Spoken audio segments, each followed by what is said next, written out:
Hi friends, ನಿಮಗೆ ಮನುಷ್ಯನಿಗೆ ಯಾಕೆ ಭಾವನೆಗಳು ಬರ್ತವೆ ಅಂತ ನೀವು ತಿಳ್ಕೊಬೇಕಾ?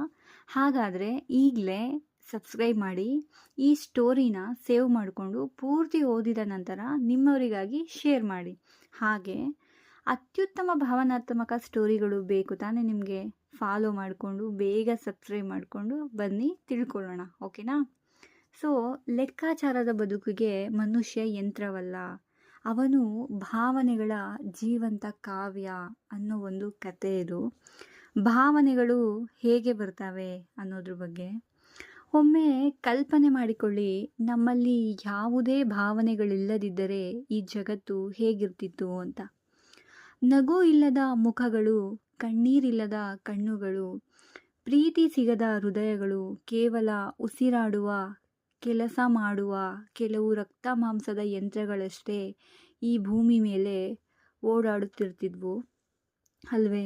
ಆದರೆ ಪ್ರಕೃತಿ ನಮಗೆ ಭಾವನೆಗಳೆಂಬ ಅದ್ಭುತ ವರವನ್ನು ಕೊಟ್ಟಿದೆ. ಅದಕ್ಕೆ ಅಲ್ಲವೇ ನಾವು ಮನುಷ್ಯರಾಗಿರೋದು. ಭಾವನೆಗಳು ಯಾಕೆ ಬರ್ತವೆ ಅಂದರೆ, ಅದು ನಮ್ಮನ್ನು ನಮ್ಮವರ ಜೊತೆ ಬೆಸೆಯಲು ಬರ್ತವೆ.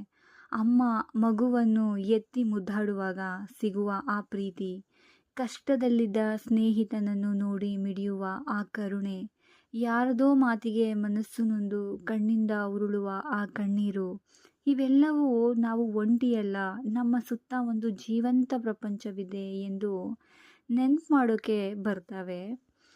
ಒಬ್ಬ ತಂದೆ ತನ್ನ 10 ವರ್ಷದ ಮಗಳ ಜೊತೆ ನಡೀತಾ ಇರ್ತಾರೆ. ಹಾದಿಯಲ್ಲಿ ಮಗಳಿನ ಕಾಲಿಗೆ ಸಣ್ಣ ಏಟಾಗಿ ರಕ್ತ ಬರ್ತಾ ಇರುತ್ತೆ. ಮಗಳು ಅಳೋದಕ್ಕೆ ಶುರು ಮಾಡ್ತಾಳೆ. ಆದರೆ ಆ ತಂದೆಯ ಕಣ್ಣಲ್ಲೂ ನೀರು ಜಿನುಗ್ತಾ ಇರುತ್ತೆ. ಏಟಾಗಿದ್ದು ಮಗಳಿಗೆ, ಆದರೆ ನೋವಾಗಿದ್ದು ತಂದೆಗೆ. ಇದನ್ನೇ ಭಾವನೆ ಅಂತ ಕರೀತಾರೆ ಇದನ್ನು. ಈ ಭಾವನೆಗಳೇ ಇಲ್ಲದಿದ್ದರೆ ಆ ತಂದೆ ಮಗಳ ಸಂಬಂಧಕ್ಕೆ ಅರ್ಥವೇ ಇರ್ತಿರ್ಲಿಲ್ಲ ಅಲ್ವಾ? ನಾವು ಅಳ್ತೇವೆ ಯಾಕಂದರೆ ನಮ್ಮ ಹೃದಯ ಇನ್ನೂ ಕಲ್ಲಾಗಿಲ್ಲ. ನಾವು ನಗ್ತೇವೆ ಯಾಕಂದರೆ ನಮಗೆ ಬದುಕೋ ಆಸೆ ಇದೆ. ನಾವು ಪ್ರೀತಿಸುತ್ತೇವೆ ಯಾಕಂದರೆ ಈ ಜಗತ್ತಿನಲ್ಲಿ ನಮಗಾಗಿ ಯಾರೋ ಇದ್ದಾರೆ ಅನ್ನೋ ಭರವಸೆ ಇದೆ. ಕೊನೆಯದಾಗಿ ಈ ಸ್ಟೋರಿ ಮಾತ್ರ ಆಸಕ್ತಿಯಾಗಿದೆ ಅಲ್ವಾ?